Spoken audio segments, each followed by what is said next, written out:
as they turn up. So welcome to today's Reform Scotland event, which we are holding in partnership with our friends at the Scottish National Investment Bank. My name's Chris Deeran and I'm the Director of Reform Scotland. The role of state development and investment banks is a live one in Scotland since the Scottish National Investment Bank opened its doors in November last year, so it's a year old this month. Happy birthday to it. I've always regarded the bank as an exciting and potentially transformative institution, and even arguably a rare bit of daring do from the SNP government. I think it's probably fair to say the bank's still finding its feet in these early days, but I know the team is working furiously to establish its footprint and to make a difference both to the Scottish economy and to the important missions it's been set up to address. None is more important, of course, than tackling climate change and the push towards net zero, as COP26 ends in Glasgow today. Following 10 days of discussion, debate and deal-making, this seems like the perfect opportunity to hear from those at the sharp end of the climate investment game. Where have we got to? Where are we trying to go? What are the difficulties we face on that path? And what should we realistically expect? So among the issues we'll discuss today are that each development bank has its own unique mandate, context and experiences. So what might they learn from one another? How best can resources be deployed in pursuit of net zero? And which are the right investment partners in the private and public sectors? And also different sectors present different challenges to achieving net zero. For example, the decarbonisation of heat, retrofitting buildings, transport and industry. So how are the banks supporting these sectors in practice?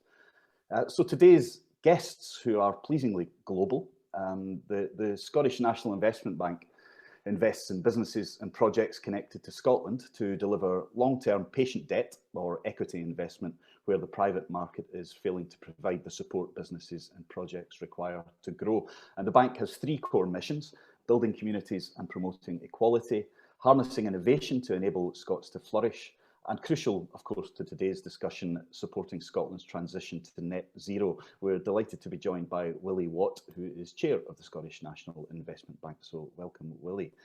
Afternoon, everyone. Good to see you. Next, we have the Canada Infrastructure Bank. I suppose if the Scottish Bank's the baby of today's bunch, then the Canada Infrastructure Bank, CIB, which was established in June 2018, is also a relative newcomer. Its purpose is by 2027-28 to invest 35 billion Canadian dollars of federal funding in revenue-generating infrastructure projects that are in the public interest and that attract private capital. Collaboration is key for CIB as it develops projects in partnership with federal, provincial, territorial, municipal and Indigenous government sponsors, as well as the private sector. And I do think we'll touch today on the range of suitable investment partners for state-funded banks. I know that's something that the Scottish Bank are interested in. In the CIB's plan for 2020 to 2021 to 2023, 2024, they've announced a business growth plan with the intention to invest $10 billion in 5 key areas: transit for Canadians to have cleaner commutes, including zero-emission buses and charging infrastructure; clean power focused on renewables, storage and transmission to help Canada transition to a low-carbon future; energy efficiency retrofits for buildings to make Canadian cities and communities more sustainable; broadband to connect Canadians' homes and small businesses in underserved communities; and large-scale irrigation projects to help farmers enhance agricultural production and strengthen the sector. And the CIB has invested 1.7 billion Canadian dollars to date, and the pace of its investments is increasing. We're delighted that representing CIB today is Erin Corrie, who is its Chief Executive. Welcome, Erin. Thanks, Chris. Great to be with you. Next up, the Connecticut Green Bank, which was established in July 2011 and was the United States' first state-level green bank.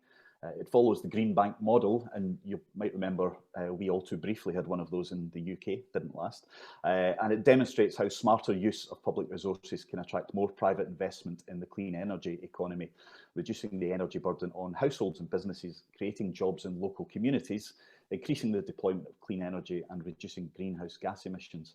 In 2019, the bank estimates that for every $1 it deployed, this attracted an additional $6 from the private sector, which is a pretty good aspiration for those of us in Scotland interested in this issue. The bank has deployed $2.1 billion in public and private investment in energy efficiency and renewable energy, using approximately $300 million of public resources. Those investments serve a broad range of the Connecticut economy, from low to moderate income residents in single family homes and multifamily social housing residences, small and medium enterprises, faith communities and other not-for-profit organisations, public schools, municipal and state buildings, as well as grid-tie projects involving fuel cells, hydroelectric generation, anaerobic digesters, land-based wind and microgrids. It has also issued more than $40 million in Green Liberty bonds, which is an investment-grade instrument that's available in lower $1,000 denominations to reach a broader demographic of investors in the green energy economy. And joining us today from the Connecticut Green Bank is Bert Hunter, who is its Chief Investment Officer. Hello, Bert. Hi, Chris. Good morning to all of you. Glad to be here. Thank you. And finally, I suppose we have what we might call the daddy of the bunch, Germany's KfW. KfW was founded in 1948 to improve economic, social and environmental living conditions across the globe on behalf of the Federal Republic of Germany, as it was then, and the federal states. In 2020 alone, it invested 135 billion euros, 33% of which was used for climate and environmental protection. Its financing and promotional services are aligned with the United Nations Agenda 2030 and contribute to the achievement of the Sustainable Development Goals. Key focal areas for KfW include promotion of small and medium-sized companies and startups, provision of equity capital, programs for energy efficient refurbishment of residential buildings, support of measures to protect the environment, educational finance for retail customers, funding programs for municipalities and regional promotional banks, export and project finance, promotion of developing countries and emerging economies, and financing and consulting for companies investing in developing countries and emerging economies. It's interesting there, I think, that with all the differences between the various banks, you can see the crossover, particularly around the area of the environment.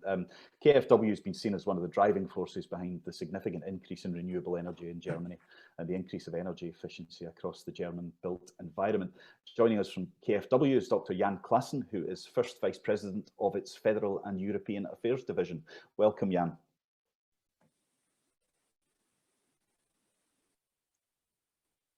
Well, he is with us, so we shall crack on. I'm going to start by asking each of our guests to speak for 5 minutes or so, really to outline the role that their institution is playing in the push towards net zero.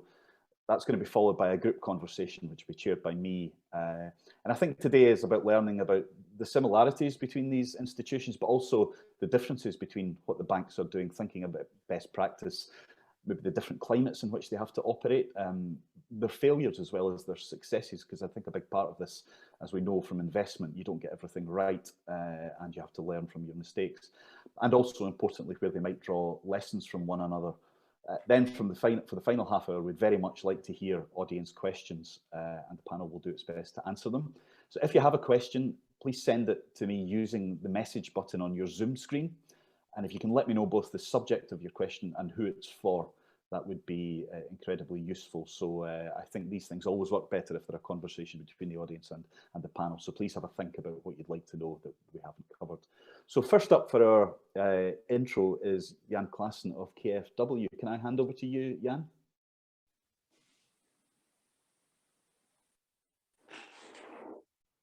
I think you're on mute, Jan. Thank you very much, Chris, for handing over, and thank you for the floor.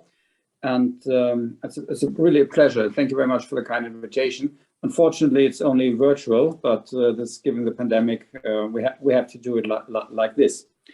And we're very much looking forward to for those exchanges, not only across Europe, across the Channel, and across the continents as well, as we need it as a global challenge to get to zero reduction. As you mentioned earlier, yes, KfW, we are the old kid around on the block, basically founded on a British idea, using the Marshall Funds for Germany in a revolving manner. And we had quite some huge challenges. So one part in our name is reconstruction, that's Wiederaufbau in German. And a new construction is also necessary for the global business and for the global economy in order to get to zero reduction in the next decades to come. And you asked to present a bit more on the business model. So in the first couple of minutes, I will concentrate on the way KfW gets its ideas, its financing ideas to the final customer and how it gets then really the foot on the ground and really gets action. The important measure, one important feature of our business model is that we do not act directly with the final client, but through banks. We have a so-called on-lending business model. So we operate not our own branches, but instead we have an on-lending model, which allows the customer to ask every single bank in the vicinity of his business area or his local or his regional area to ask for our promotional offers through any bank branch in Germany. And our conditions will stay the same. So there is no competition on that one. So you can go to any bank you like to do. You don't have to be with KfW or open up a banking account with someone new. We will not compete in that business, but we offer our conditions for everybody on the same level. This ensures us a tremendous outreach, basically in every single corner of Germany. Our challenges have been quite numerous since our history, but in the recent past, it has been the pandemic. We have much talked about it. I rather concentrate on the issues we talk on the COP in the last 10 days, which is how can we get to 2030 carbon neutral, sorry, 2050 carbon neutral, and how can avert a climate crisis, or already skidding into one more and more rapidly.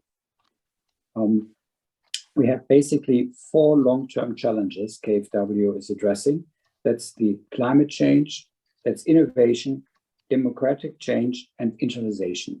Given the topic of today, I concentrate on the first one, on the climate change. It's one of the 4, and that's important to understand that we cannot only focus on one aspect, but we have to really do a broader approach in getting every aspect in the society and in the business into the right direction. In climate change and environmental protection, for years now, KfW has had a climate goal of at least 38% of our financing activities across the globe, to be it in development finance, domestic national promotional activities, or export finance, all concentrated to get into the climate change and environmental production. This is one core pillar of our activities. You may ask how high this goal is. I think we feel that we need to lay the foundation in the society for net zero. It cannot be an elite project. It cannot be a project only for high incomes who can still live off high energy prices or certain other aspects. It has to be a real groundbreaking idea in the society that net zero is the way to live, is the way to go to, and it's worth to spend an extra mile. That's why we try to lay the foundation on various aspects. Therefore, we also need to support, for example, higher education. You might first think, why higher education? I come to that at a later stage when I explain about the measurements, but think of having a new window, a more efficient window, or a new efficient house built. It needs to be properly built in order that you don't use just the proper materials, but the materials are arranged in the way that it's not only a good window, but the infinity of the house is also built correctly. You need to have skills to run highly specialized energy system, for example, in order to be very efficient. There you need to know how to use it. To be very innovative, you have to have a higher education and to do the resource. Now, today particularly, I would like to look at the net zero and the role of heat. The KfW see this as a process. It cannot be reached in one point in time and immediately, but you have to, for example, look at your whole set of buildings you have.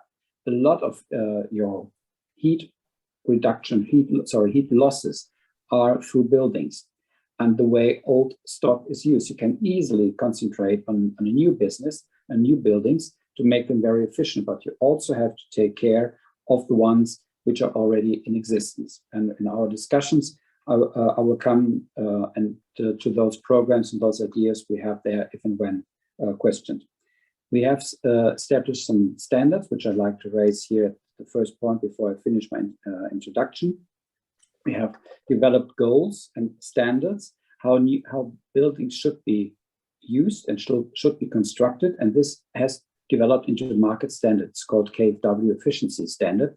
It started out with 75% of an average house. It went down to 55, 45, and we have discontinued the 55 goal, for example, just by the beginning of this month, as it's now becomes more and more standard. You're trying to lead the path, helping through so interesting investment rates that people spend their money to go to the extra mile to reduce the net zero process. And when you reach that goal, you get further reductions, and you time after time reduce the way the incentives in order to come to a broad market standard. And I would leave it at this an introduction point in time, not to take too much of the introduction time, but be ready for answers to talk about questions and sustainable finance, the goals, how we implement that, and the way we try to find from COP26 the way further into reduction. And let me finish with the idea that this is not a single project by just one of us. It has to be each and one of us developing their behavior, developing the innovative business structures to get to net zero reduction. At the moment, we are too slow, to be honest. We have already reached 1.2% increase of the global warming, where the Paris goal is 1.5. And if we do not increase our level of ambition, we will not reach that goal. And we are happy to cooperate with everyone who would like to reach this ambitious goal. Yeah, I've just got one quick question for you, which is, I think you alone amongst the institutions represented today have both a domestic and a global role in terms of investment. So when you're talking about net zero, how do you strike the balance between investing in German projects within Germany and being accountable to the German electorate, I guess, and then the money that you're spending overseas? How does that fit together both politically and economically, and how do you make those decisions? Yeah, thank you for the question. We have our international business is twofold. One, it's development side. That's the development business which we do for KfW. And one is the commercial business, which we do through KfW IPEX Bank. And we have sector guidelines for each and every sector we're acting in. For example, for ships, for aircraft, for power, for energy. We have sector guidelines, what we allow to finance, what we want to finance, and how ambitious our goals there. For example, we have a list of exclusions. We do not support coal. We do not support nukes. We do not support military goods like those things. And we do not support the use of dirty energy, for example.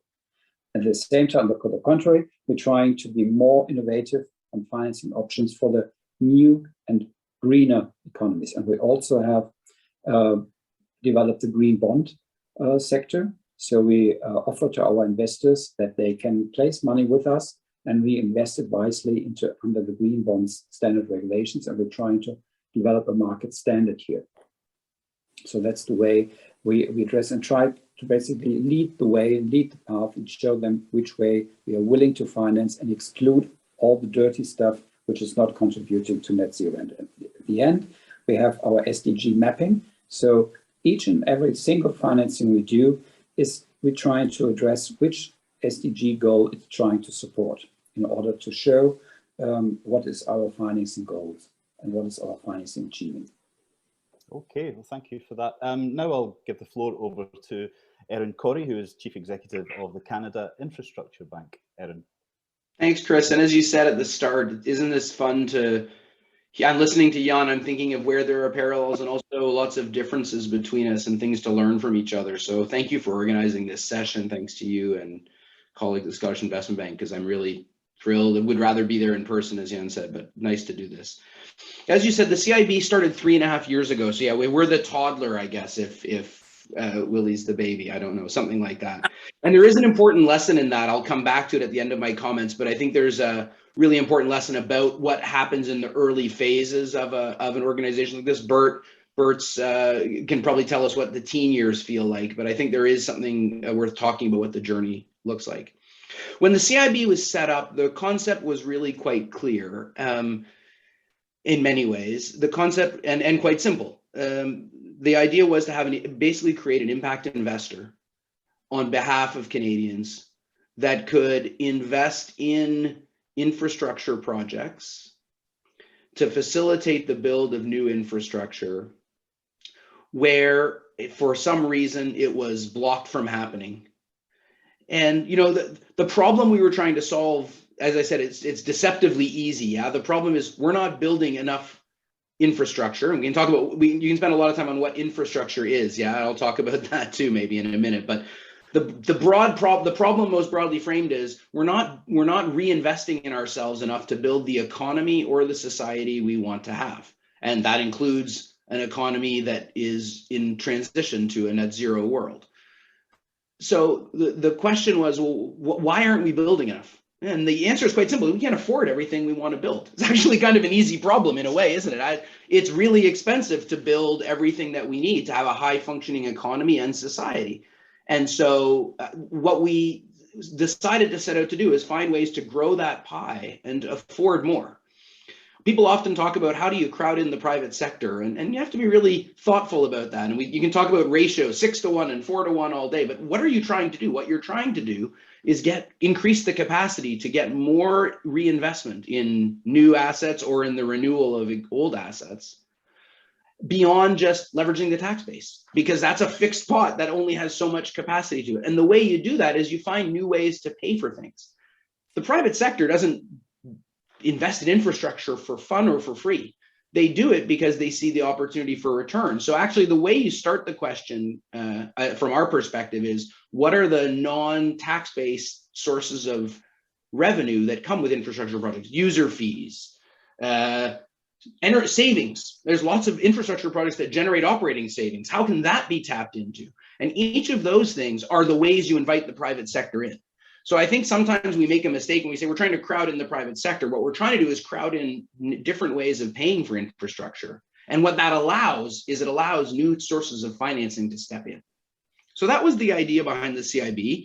As I said, infrastructure is a big space. So the way it started, similar to in Scotland, very, very similar, was government said, we've got some core outcomes we want you to focus on. We won't tell you what projects to do, but we'll tell you what outcomes we want. And so they gave us 4 or 5, depending on how you count. And this is very similar, Chris, you mentioned the Scottish equivalent of these in your opening comments. But for us, they are: 1, investment in infrastructure that reduces greenhouse gas emissions and moves us towards a net zero economy. So it's the first one on our list. 2, investment in infrastructure that increases the connectivity of Canadians. And there's 2 sub-branches to that are quite important. One is through better transit connections. Those have an environmental benefit as well, but they have other benefits. Shorter commutes leads to better quality of life, leads to more livable cities. So there's a broader play on the transit side than only the climate lens.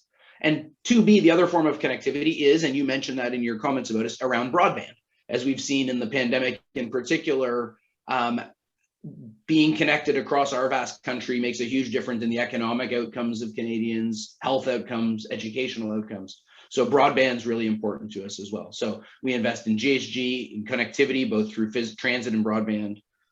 And then 3rd, in increasing our trade capacity as a country, growing trade corridors from rail systems to ports, from end to end of the trade system. How can we increase Canada's capacity to be a participant in the international economy?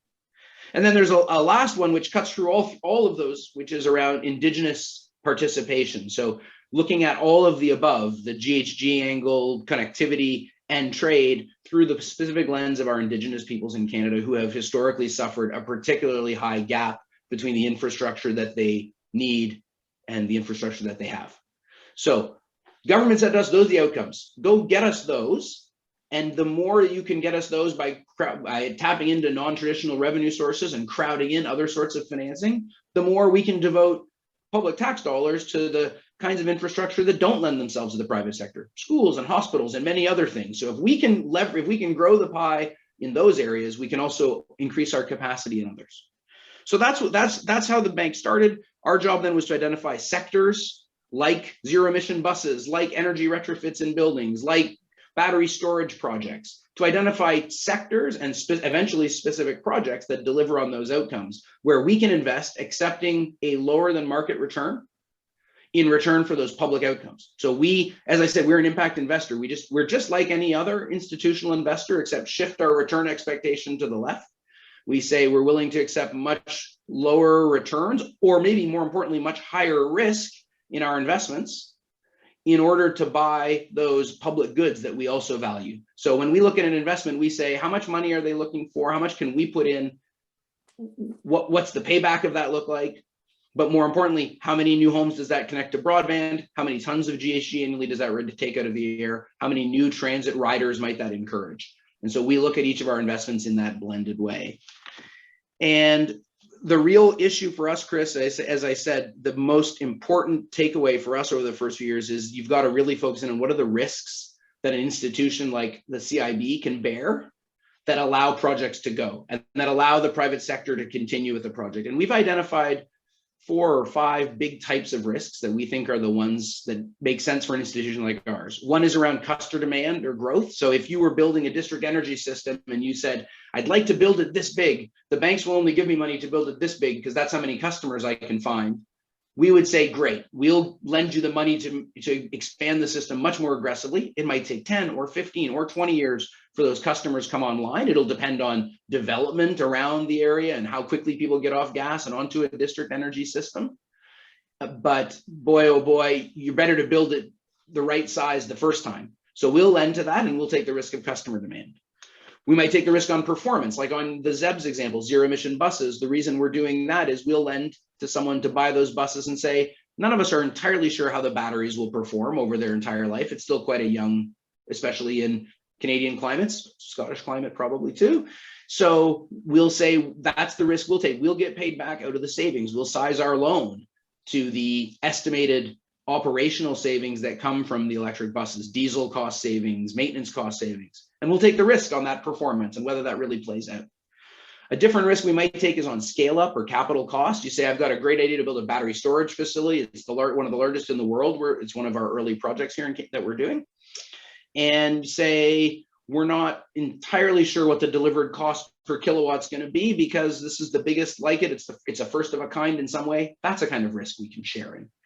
And the last one, which is kind of a big one, is we can share somehow in the evolution of carbon pricing and the value of carbon credits. And so I can help de-risk a project by saying to you, Chris, you have a great project you were planning on doing, but you're waiting. And the reason you're waiting right now is because you're waiting to see what happens in the carbon credit market and how it gets priced. And so that's the kind of risk. So I describe that to say that the key for us isn't to provide cheap capital, it's to provide risk sharing capital. And if we can take some of those risks disproportionately, at least relative to the returns we're getting, it allows others to make their investments. And that's what we're doing. We're 3.5 years in. You talked about some numbers, but those are dated. They're from, I started a year ago. They're from about a year ago. As of today, to give you some perspective, 3.5 years in, we've now made 20 investment commitments in total. 11 of those funds are flowing, construction's underway. The other half of those, we've signed term sheets and financing is being finalized, but 20 that are firm investment commitments with term sheets, et cetera, for us. They represent about $6.3 billion of our money, and they represent about 18 billion Canadian dollars of total project value. So the rest of that's coming from the private sector or sometimes from other levels of government who might be putting money in, a regional government who also values a project might be putting some money in, but our 6 billion to get 18 billion of projects, that's where we're at. And the hockey stick of that is extreme. And that was what I wanted to just say in closing, Chris. When we started, a lot of as you mentioned, you said something about getting off to a slow start or not all the way there in Scotland. Trust me, what the criticism we got in our first few years was all about, what have you done? You haven't deployed any capital. And when I joined a year ago, we had done one investment for $1.3 billion in a major transit system. And that's what we had done. And today we're at 20. And it's really important to think about. Everyone talks about shovel-ready projects in the infrastructure world. That's an expression people love.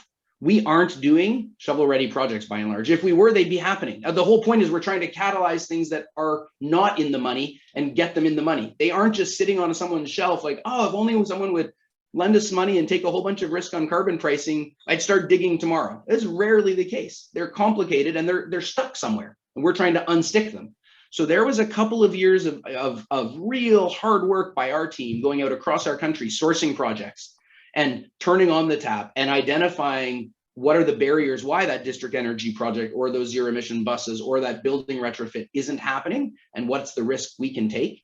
And so that ramp up has really happened. I suspect you guys are going through a similar journey. And I think that's that's important to have the patience, or at least the perspective that that's what it takes. But once the pump is primed, now you've got functioning markets. We have zero emission. Once we did our first zero emission bus deals, I think we've done 7 now, if I'm not mistaken.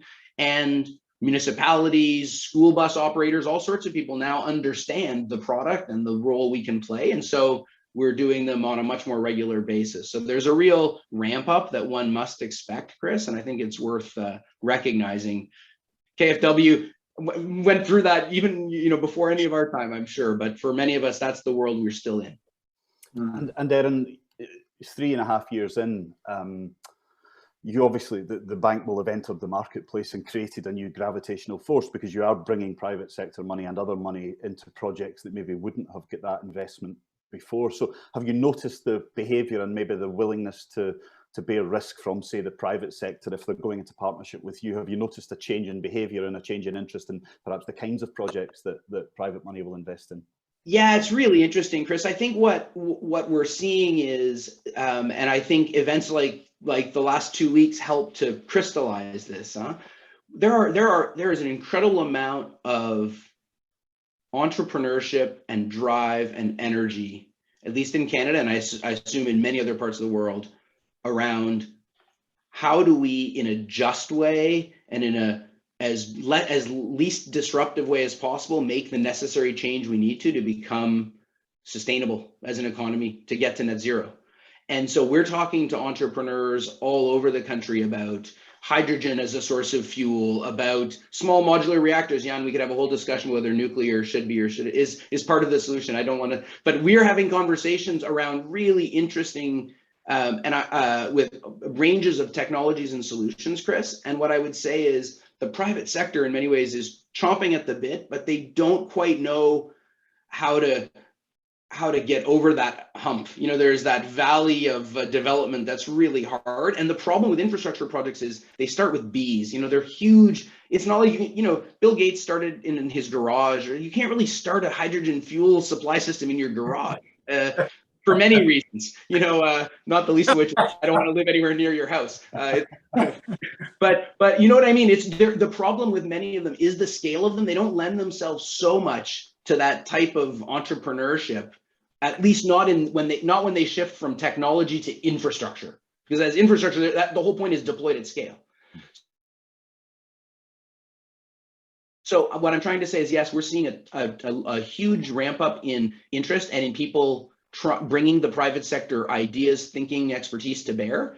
But if we don't do something to help them get over that risk gap, it's not like no matter how deep your pockets are, honestly, you could be anyone, a large company, a wealthy individual, a billionaire. The magnitude of the uncertainty you're bridging such that it needs to be done in partnership. And I think people are coming to the table with that attitude.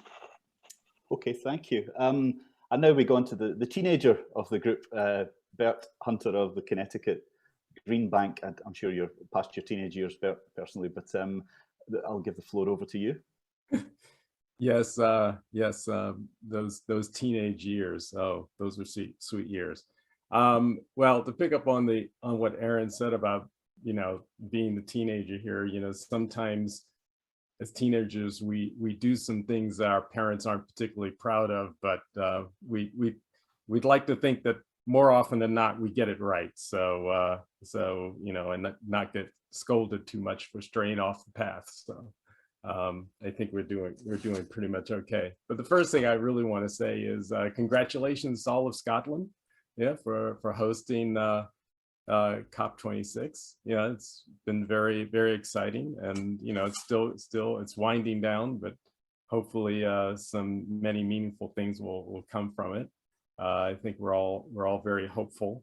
As an American, I can just say that we're glad to be out of the wilderness, so to speak, after 4 years of wandering. Many of us at the state level, Connecticut included, participated through something called the Clean Energy States Alliance. So, that was our way of kind of carrying on and sticking with Paris, even though at our federal level, there wasn't the desire to do so. So we made it, and now we're through that period and back in full force. And I think you've probably heard, about infrastructure bills and maybe a follow-on piece of legislation that will bring even more funding to the effort. So we're all pretty excited about that. But just a little bit about us. As Chris well explained, and I won't duplicate it, a lot of it, but we were established about 10 years ago. We celebrated our 10th anniversary this summer. And I joined the Green Bank a year in and put together the finance team so that we could focus on which at the time for the first 10 years was clean energy. And to pick up on something that Aaron said about, you can't afford to do everything, everything we want to build.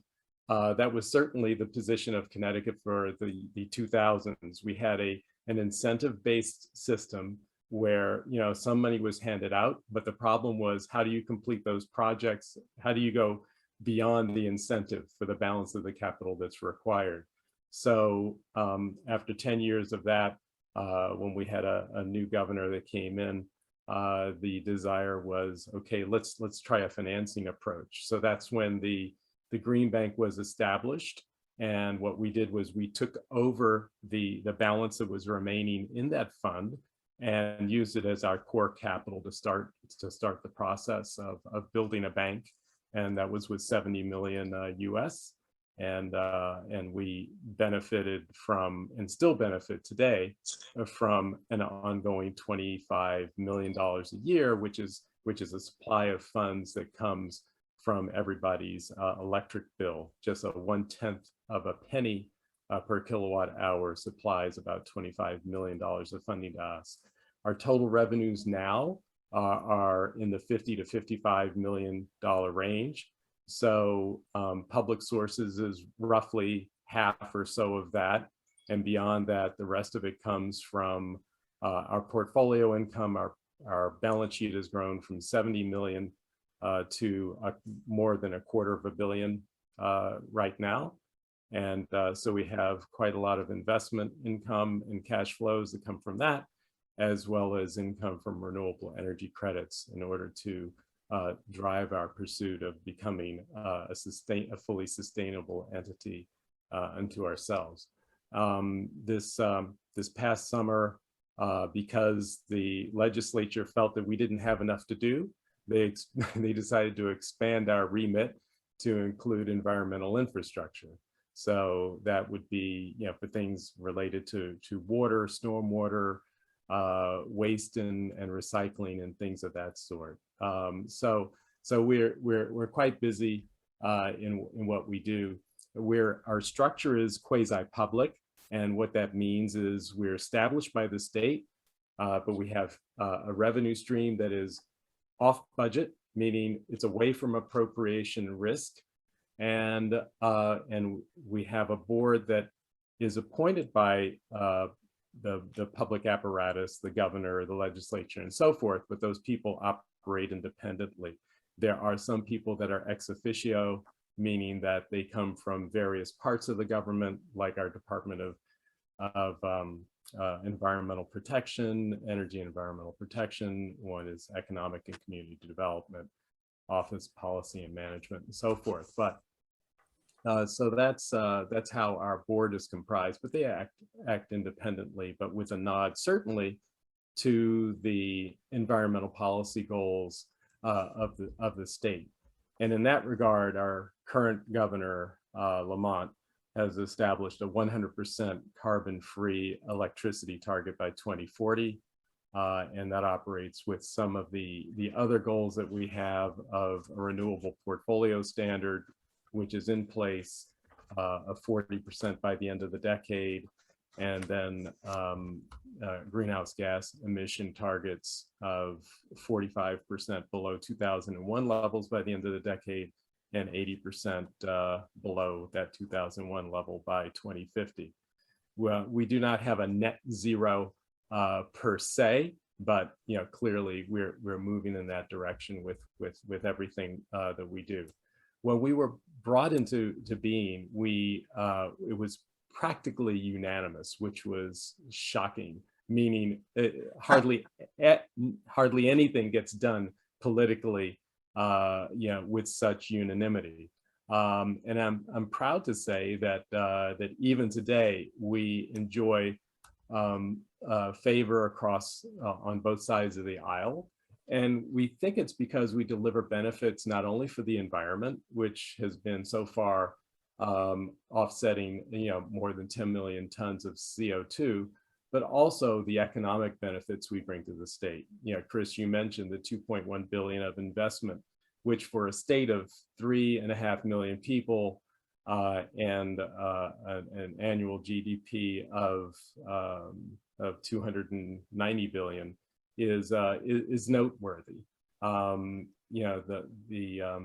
The jobs, 25,000 direct, indirect, and induced jobs, over the 10 years, as well as $100 million to state coffers in terms of the individual, corporate, and sales taxes that all of that activity has provided.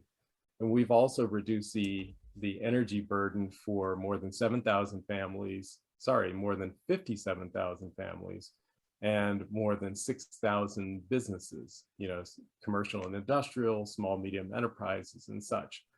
So our impact, and one more thing is something that's quite often overlooked, is the benefit to health of some $300 to $700 million in health benefits.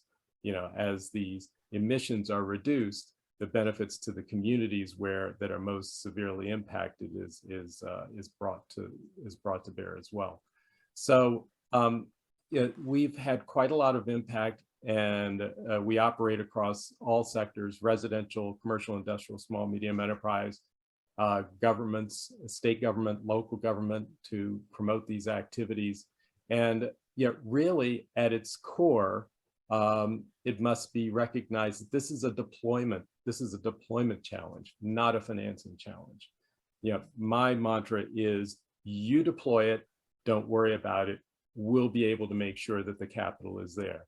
And we'll make sure that the capital is there either through the Green Bank or through a network of banks within the state, or from investors that we attract into the state in a variety of ways, including most recently the Green Liberty bonds. We've issued 40 million of those, slightly more than 40 million of those in the last two years. And then overall, we've issued more than $110 million of bonds, and 80 million of that in the last 2 years. So through a combination of Green Liberty and an ABS bond, we are the first green bank to issue a solar-backed bond. In fact, I think we are still the only green bank on the planet that has done so.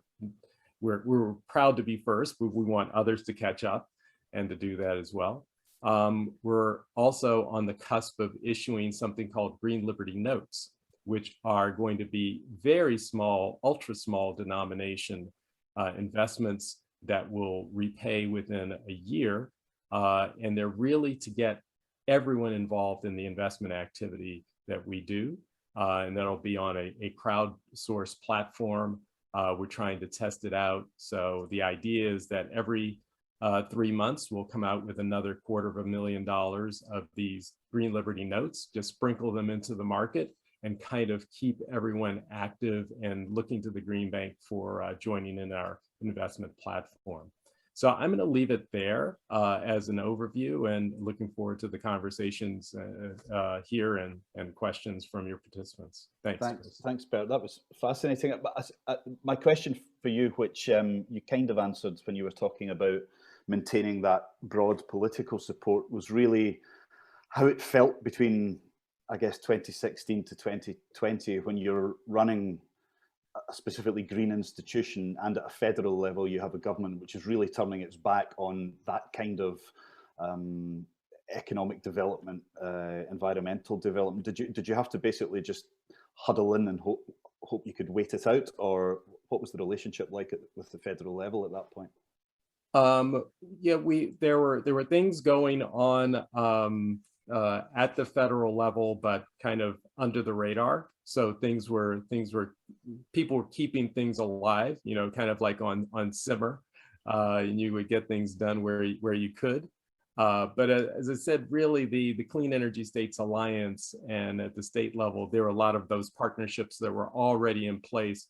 What the federal government really acts is as extra ballast for the activities. You know, so yeah, anything that we do at the state level, if federal money and tax policy comes in, it just amplifies everything that we do or are able to do. So that kind of turned down things a little bit. Fortunately, a number of the tax policies, they take a few years to unwind. And what was also clear, though, was that in tax policy in particular, red states meaning the code for Republicans, which was Trump's party, they really discovered that there's a lot of activity that goes on in those states that are green and sustainable and beneficial, you know, locally. So a number of the impacts that I mentioned that we bring to our state, those same things redound to those populations as well. So we have a number of red states in the Clean Energy States Alliance, and that's actually growing. So it's good to see. Okay, thank you for that. And finally, we come to Willie Watt, Chairman of the Scottish National Investment Bank, the baby in the room. Willie, I'll give the floor over to you. Yes, I'm a 62-and-a-half-year-old baby. So I don't know how that feels. Well, look, firstly, I've really enjoyed listening to the three that have gone before. And as you said at the start, Chris, you can start to see parallels, things that unify the approaches, things that are distinctive, but also insights that somebody like myself, we're on the start of our journey, you start thinking, yes, well, what could we make of that insight as we try and build a new institution? And Aaron, I was pleased with your comments about how long it takes to get moving on this, and I was hoping that some members of our press corps are listening to this seminar, because they are often quite vociferous on this point. So thank you for your words. I hope one of my team was writing them down so that we can use them. We, as Chris said at the start, were a startup a year ago. We have a mission focus, which I think is a bit of a unifying theme across all of us. And I guess there was a dawning sense within government that using grants and sub-commercial investment was really not delivering the returns in terms of public good that they could have delivered. And I think somebody who was involved in the project at the start worked out that if all of the grant aid that had been given out in the areas of our missions had been invested, you'd have had £1 billion fund created over the last X number of years. So we are operating in the same space as our other the other banks in the room, and we're in this kind of risk-reward equation where we're trying to find the place where we can, if you like, do the most good whilst still making a positive return and levering in as much private capital into the companies and projects that we invest in as we can. We're acutely conscious of the need to measure what we do. So we're using the International Finance Corporation's IRIS set of principles in terms of how we measure the mission impacts that we are making, and we align what we do with the UN sustainability goals and the Scottish Government's programme for government. So we try and kind of align what we're doing so that it fits in with broad government policy, but also with broader sustainability goals. I often get asked, well, why do you invest in projects that already have grant aid as part of the package, or that already have the development agency is already invested in? And I guess the important thing to get over there is the need for kind of additionality to create the kind of scale that's required. And I often think about the financing structure of a project like an arch. And I like to see lots of different bricks in that arch provided by the public and the private sector. And I maybe in some kind of conceited sense, I like to see the bank putting the keystone into that funding structure. So I don't think we are quite the keystone, but I do think we are providing cornerstone finance, bridge finance, project finance, and long-term finance that enables projects to happen that might not be able to have gone ahead if we were not around. The Scottish Government has made a promise of 200 million funding around that number for each of the next 10 years, with a 2 billion overview for funding of the bank. But what we want to do is make gains and generate revenue such that we become self-sustaining. And I was very interested in what Bert was saying about how the Connecticut Green Bank has become self-sustaining over its 10-year lifespan, 10, 12-year lifespan. And I think that's something we would like to emulate. We think that the scale of the problems in relation to the missions is greater than government can commit in terms of that 2 billion. And so we are seeking regulatory approval from the UK's Financial Conduct Authority so that we can actually manage third-party capital alongside the government capital that we've been asked to deploy.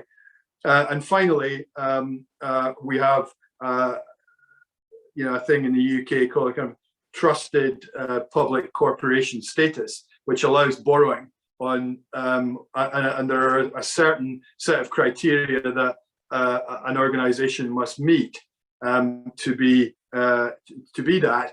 And I think if we can meet those criteria over the first 5 years of our life, say, then that will allow us to gear our own balance sheet. So, we're very much ambitious about how we can scale up our own balance sheet in the way that Bert described. In terms of our net zero mission, I think one of the sort of backdrops to this is the ambition to create globally competitive companies in the net zero space. Scotland was very successful in the 1970s through to the 2000s in creating globally competitive oil service companies. Obviously that sector is now having to pivot into other things. But in terms of a case study of how a regional economy on the north coast of Europe can create global competitiveness, there's a lot that can be learned from that for us.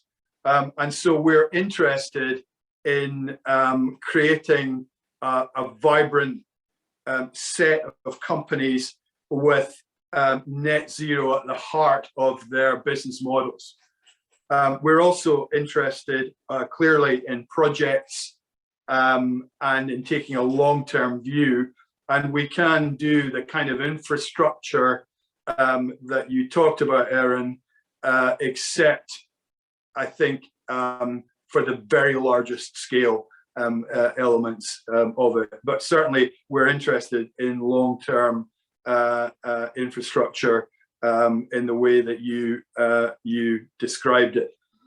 We primarily invest directly, but we can invest through funds.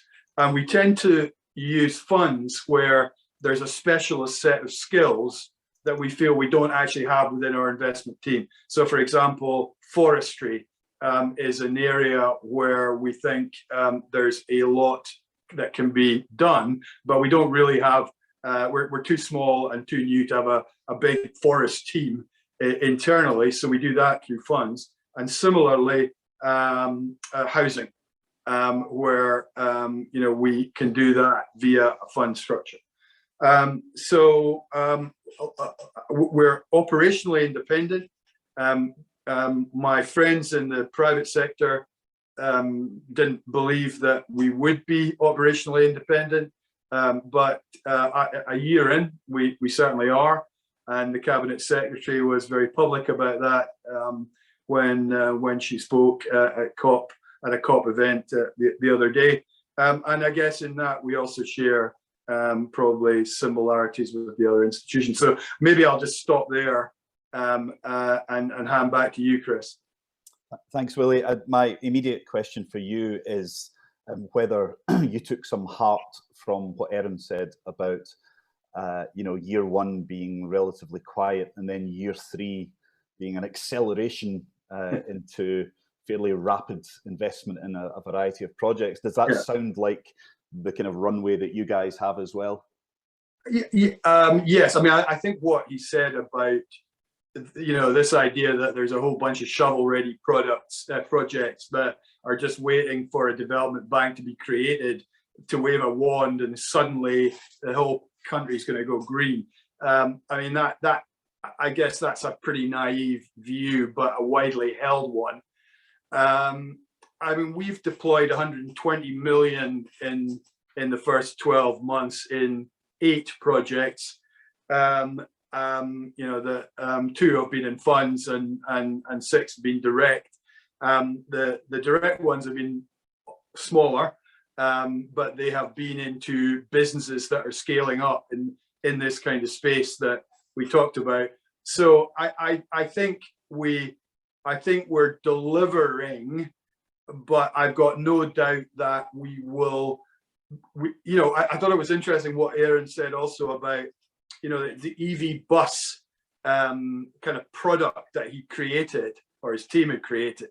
And I think once you start to create a product, which is then replicable across different municipalities or applicable in different geographies within your territory, then I think then you can start to see how things can accelerate. So again, we've not been able to do that quite yet, but I think if we could find those sorts of things, they would be big accelerators for us. And just finally, that's why I'm keen that we are able to manage third-party capital, because I don't want to get to a point where we're accelerating to the point where we don't have enough public capital. And I think in the first 2 or 3 years that we'll be fine with that. But I think we could get to a point where we're not fine with it, and then we'll have to think carefully about these other areas.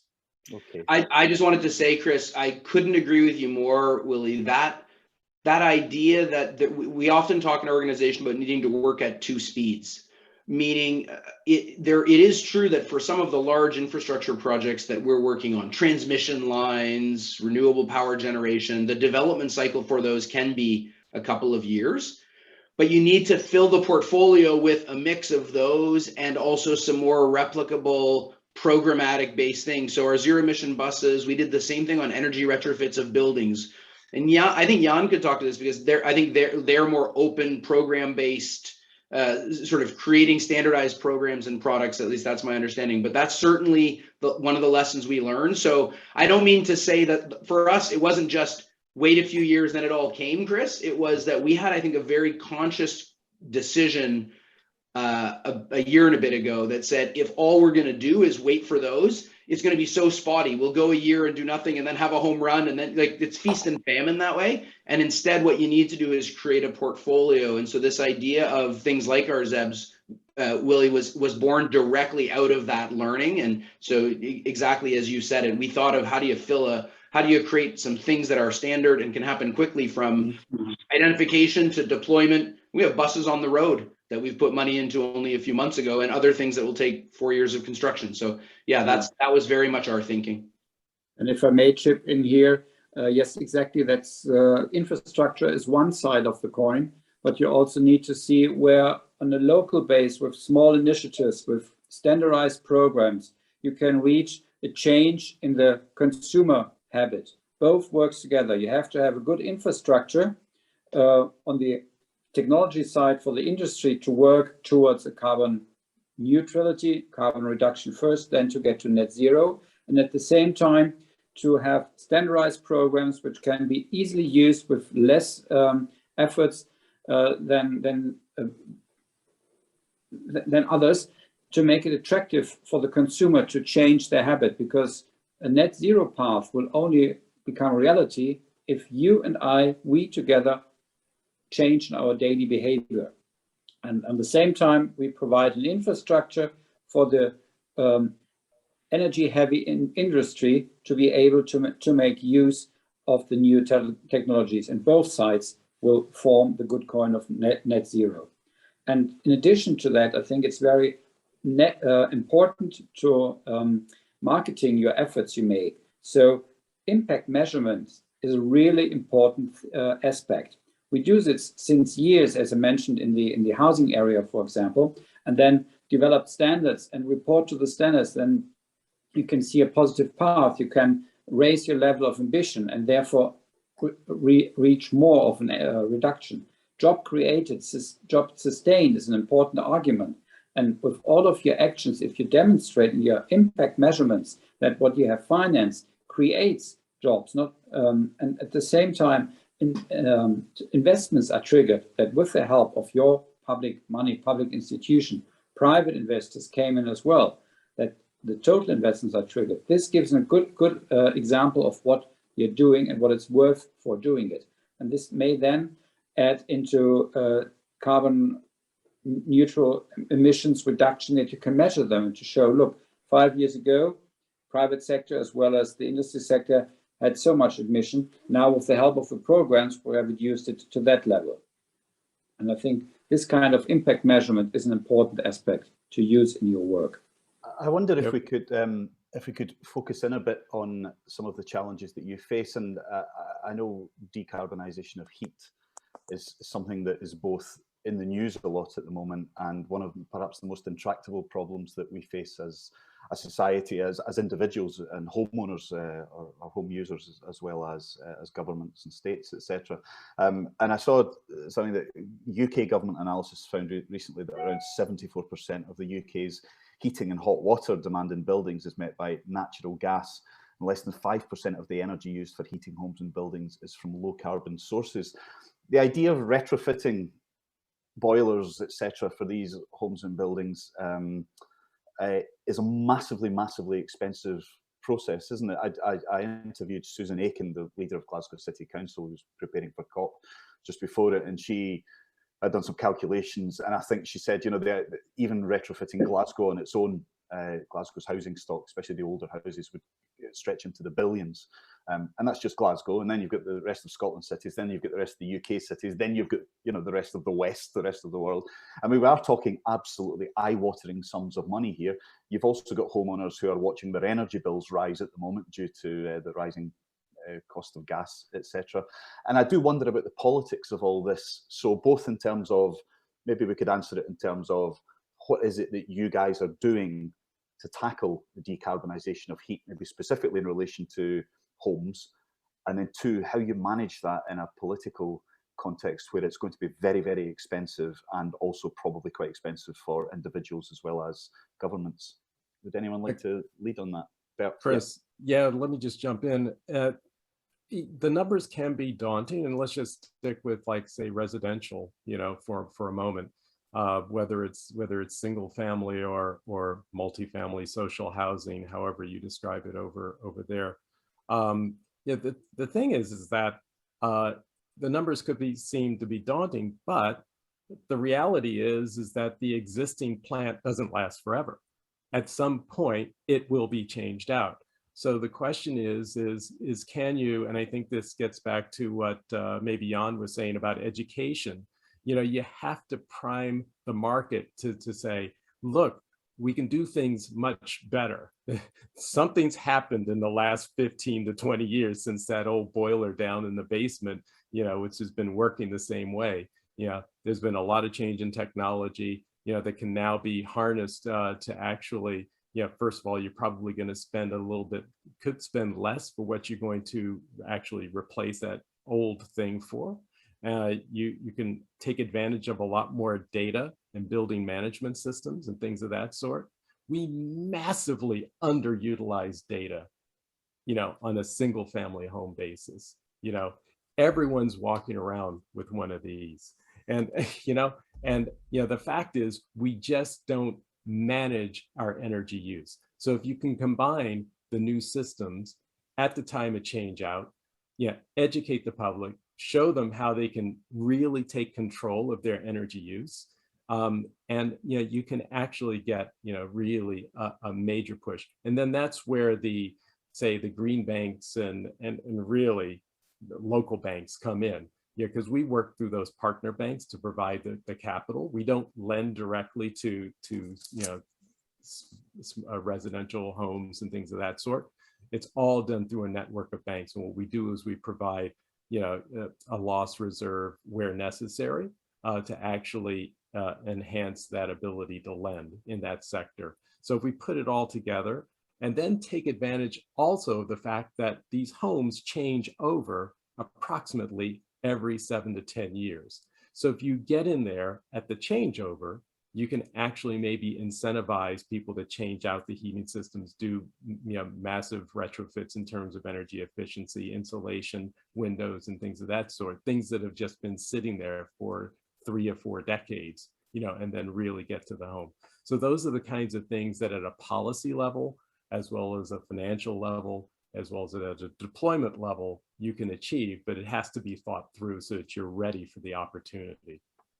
If I may chip in here, Bert, in order to achieve that exactly at the makeover period, as you mentioned, and given that we have a very low interest rate environment, just offering an low interest rate loan doesn't do the trick, because the differential is too small to incentivize someone to change this this heater in the basement, as you referred to, because he thinks it still works. It can go on working for another 2 or 3 years.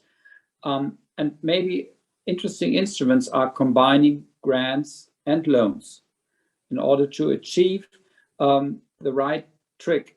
Yes, I'm going to change it now, despite it can still go on a year or two, but it will reduce my my operating costs, and I do get a grant from the government together with an interest attractive loan from National Promotional Bank, like we all call us. That would be a very good idea to go forward. And we see in Germany that this is a high system and an instrument which enjoys high demand. Agreed. I think that sounds like a really practical way forward, because what we've you know, obviously we're new, we've been wrestling with this in our own you know, thinking as to, it's clearly a huge problem, and you know, people tend to focus on the new legislative regime for new builds, but the retrofit challenge is much greater than you know, creating rules around what you can and can't do in new build situations. So I think that idea of creating a financial instrument that has an element of grant in it, plus a long-term loan element in it as well. I think that sort of meets what I was talking about earlier on in terms of kind of hybrid ways of looking at financing things. Now, you know, we've taken it, I was thinking about large projects, but we've taken it down to a kind of micro, a micro level there. And, you know, I suspect all the institutions in the room can take a very long-term view as well. So we could actually set these types of instruments up on a very long-term basis. You know, that would make them more palatable to homeowners. The last thing I would say on it is that somebody at a COP event I was at earlier in the week said, we spend too long worrying about people that don't want to change. We should be focusing our time on the people that do want to change.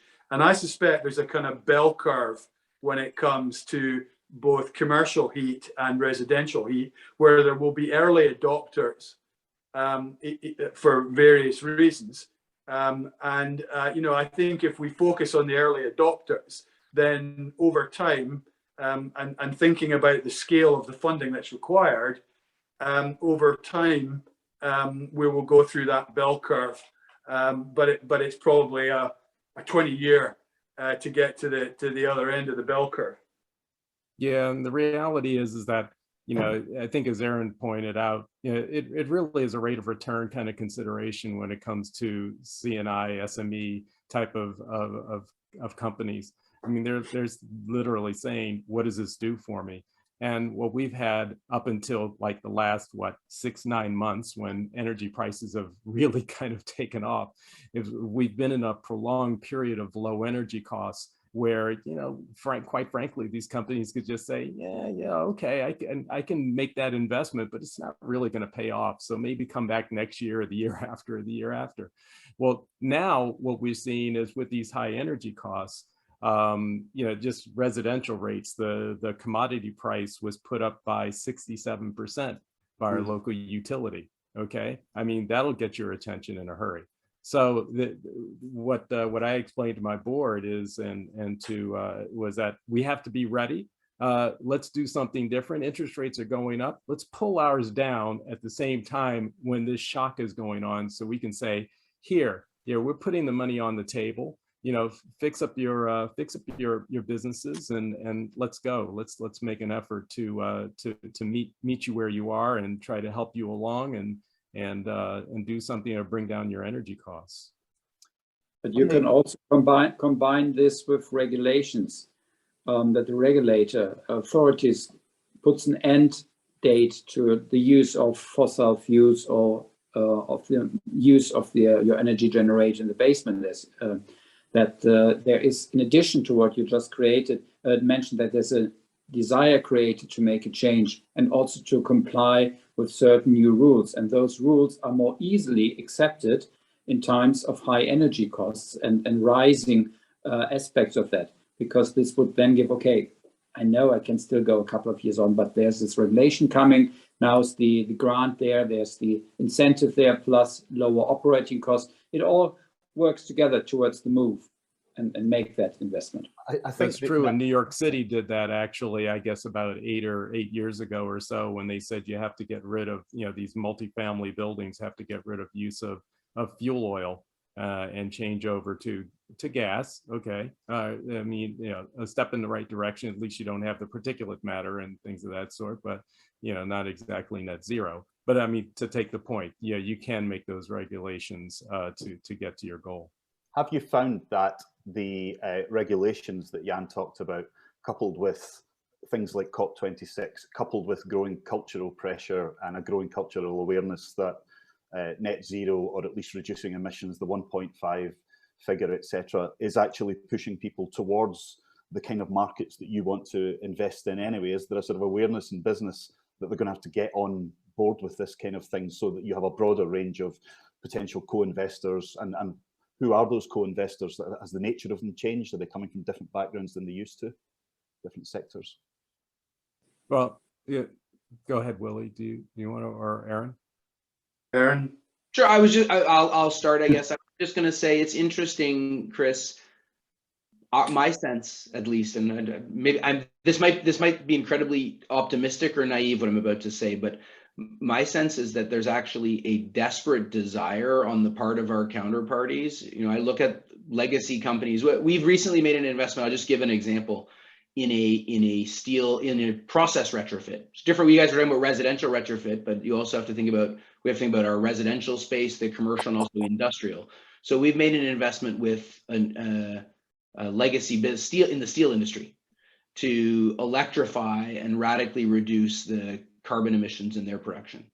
And the one thing I can tell you about that company is they've desperately been interested in that kind of change. They look at steel, cement, oil and gas in Canada. These industries are, I think, for many reasons, for a moral imperative, for an economic imperative, for the sustainability of their jobs, and like they have all the motivation in the world. I don't think it's a will problem. I don't. I think it's a problem of barriers that get in our way. It's not for lack of will. And so I think that, to the last conversation, this idea of how do you make regulation, direct government support, if I can call it that way, so grants, and hybrid tools like the CIB or like those of us on this call work together is really important to unlocking. I'm going to use, Willie, if you're going to steal something from me, I'm stealing the arch, because I agree with you. It's about how do you put those blocks together. And there's an interesting point, and I see it in the questions, Chris,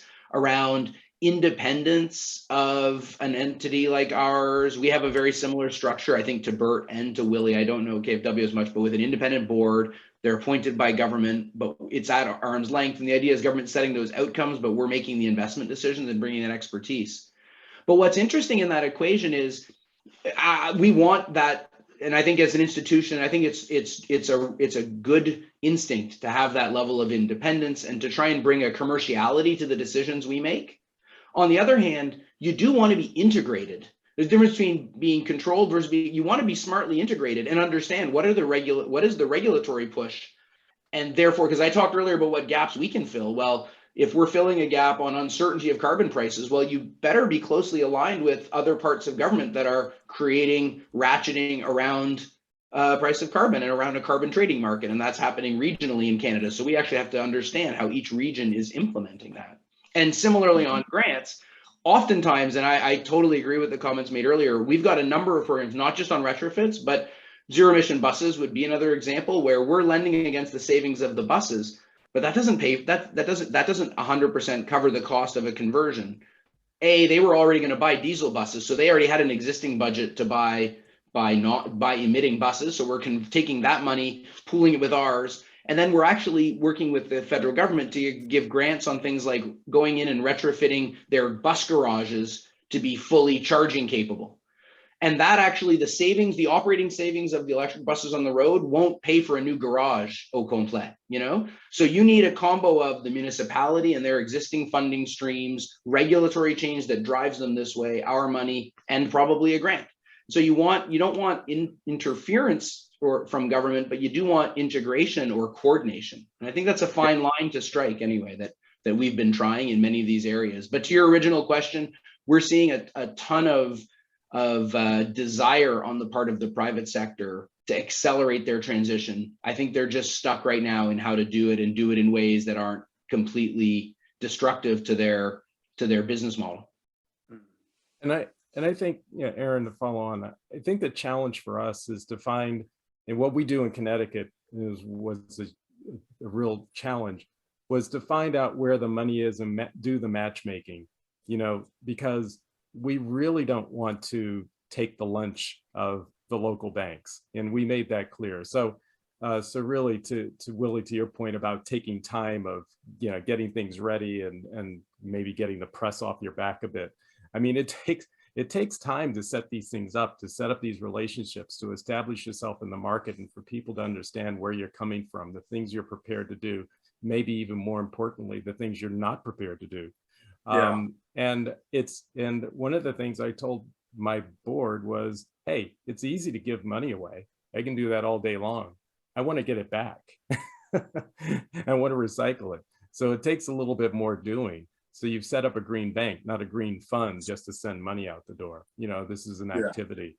So we have, there's a balance and dancing that has to go on there. Yeah, Bert, my chief executive, Ailey, she uses exactly that language you've just used to describe how we think about it. I think this point about being an interface between the public and the private sector is a really good one, because if we can help the public sector to structure grant programs that support private sector involvement, then we've done a service in both directions. And that example that you gave about buses, I think is a good one. And what you said earlier on about using revenue generation as a tool, if you like, to create financial structures, I think that's a really good way of looking at it. I mean, I feel that the move to net zero is the largest industrial revolution that the planet has ever seen, and there will be huge fortunes made, rightly or wrongly, and there will be massive amounts of capital deployed by the private sector. And there's two types of private sector company, I think. There are private sector companies that really believe in this, and there are many of them. But there are others that are doing it because it's just good business, and if it's good business and people believe in it, then I think the role of development banks is, in a sense, to facilitate that putting together of the public and the private sector. And I don't think long term there's a shortage of capital. I think the problem is that the issues in 30 years' time require us to do a lot of work in the next 10 years, and it's how fast can we slot the capital to where it's needed to be invested in that early period, because I think the later period will take care of itself more. So that's sort of how we're conceptually, at least, thinking about this. There's no shortage of capital. There's no shortage of capital. There are just shortages of mechanisms to get the capital to the ground. That's what it's about. And also risk appetite. And I think we all grew up in a world where the assumption was that the market could never be wrong in terms of how it priced risk. But actually, there are lots and lots of examples in the space that we're in where the market didn't price risk correctly, and it took a period of time to get that right. The great example in the UK is offshore wind, where the original Green Investment Bank here pioneered investing in offshore wind because everyone thought it was too risky.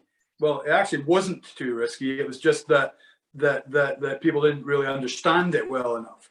And after 2 or 3 years, the private sector's appetite to invest in offshore wind was huge, and there was no space for the Green Investment Bank in that market. And I think that's what we can do, is lead on risk taking, prove that things can be properly financed, and then I think hope that the private sector will then sort of flood in on the back of that.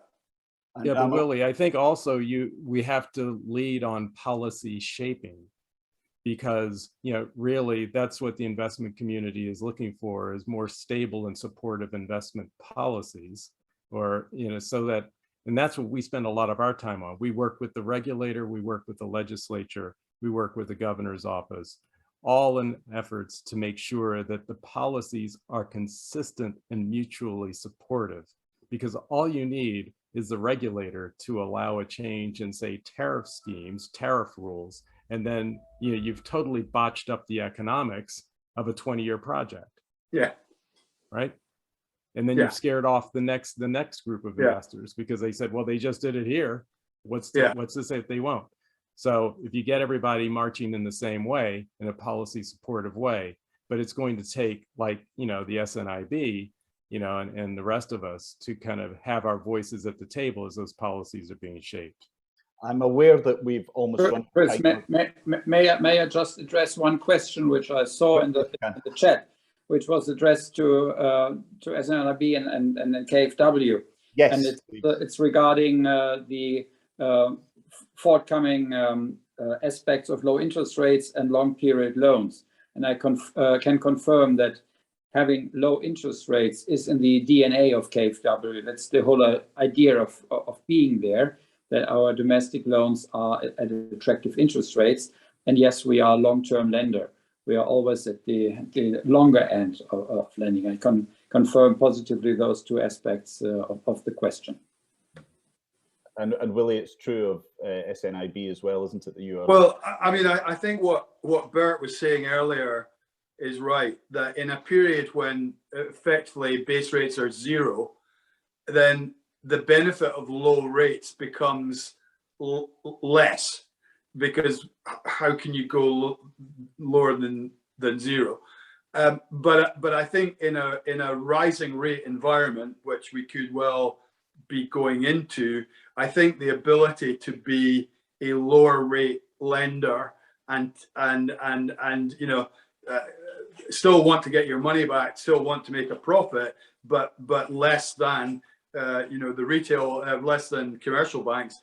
I think that there'll be more scope for that, and also it'll be more valuable to borrowers as well. So I think that sort of positioning makes sense. Okay. I'm afraid we've managed to get to 3:30 without really taking any questions from the audience, but that's not my fault. It's the fact our guests had lots of interesting things to say. It feels like we've barely scratched the surface, actually, of this issue. There are so many areas and questions and conversations we could have, and perhaps that's something we could return to in time, because I think, we went into this talking about how everyone can learn from everyone else, and that will be an ongoing process. Clearly, I think there's so much come up today already that we'll all take away with us and think hard about. So perhaps in one form or another, we could return to this issue in the future as well. But I'd just really like to thank Jan and Erin and Bert and Willie for giving us their time, and you in the audience for coming along as well. I am sorry you didn't get to ask too many questions, although Jan, you did answer the one I was going to ask anyway for us, so that's not so bad.